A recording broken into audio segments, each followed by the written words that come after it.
All right, so in this video, I want to solve these quadratic trig equations, and I want to solve them between 0 and 2 pi. So we're going to have a limited number of solutions. They're both quadratic equations over here. So the first thing you want to try and do is factor, if possible. Start with this first question over here. I can factor this equation over here. I can common factor out a cosec x. I'm left with sec x minus 2 equals to 0. Now I can split this into two different equations, or I have two solutions basically here. Cosec x equals to 0. And over here, my solution is going to be sec x equals positive 2, because I flipped the sign when this 2 moves to the other side. So now I got to solve each of these individually. Cosec x actually never equals to 0, but I'll actually show you the mathematical proof for that. We're going to flip this to the reciprocal, which is sine x, which is 1 over 0.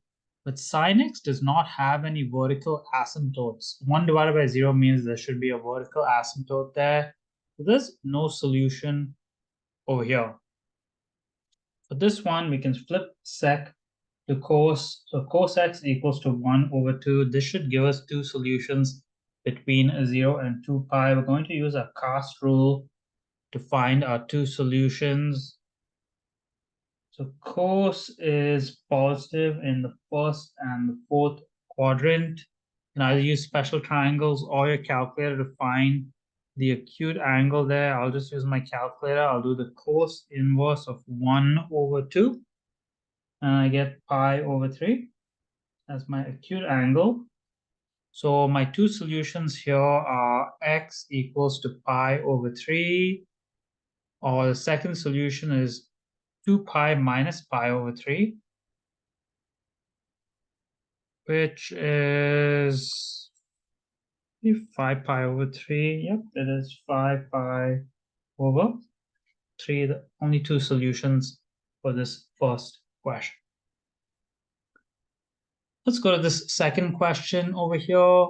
Now, this is a bit difficult to factor. You can use difference of squares, but then you'll have to write your answer in terms of square roots for the 3, which is perfectly fine. Instead of doing difference of squares though, I prefer to just isolate here because it's possible.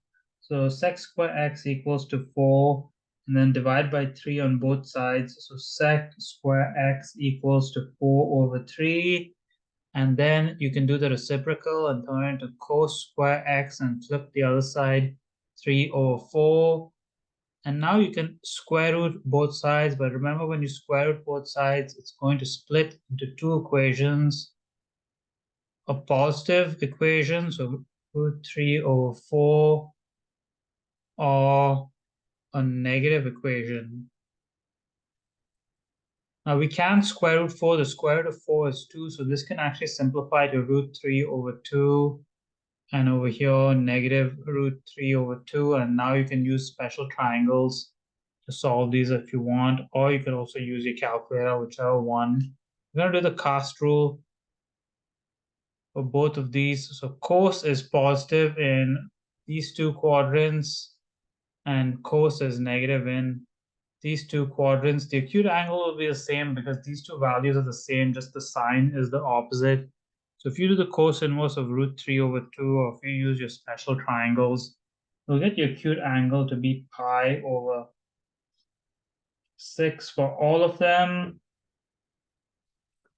And then your two solutions here, x is going to be pi over 6, which is the first solution, and then the second is 2 pi minus pi over 6, which is 11 pi over 6. And then the two solutions here, you have pi minus pi over 6, which is 5 pi over 6.